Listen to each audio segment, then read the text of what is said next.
Alright, so happy Sunday. I just finished making my Sunday dinner. So this is what we have. I got Jamaican red snapper, fried red snapper fish. And then here is the sauce, the escovitch sauce to go over the fish. I have my fried plantains. And then I have rice and peas. So I made this for my Sunday dinner today. Can't wait for Babe to get home. Sunday dinner. So this is Sunday dinner. This is what it looks like.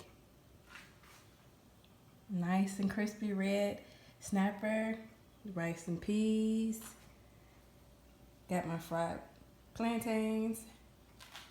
And that's that sauce to go over that fish. Oh, so good, right?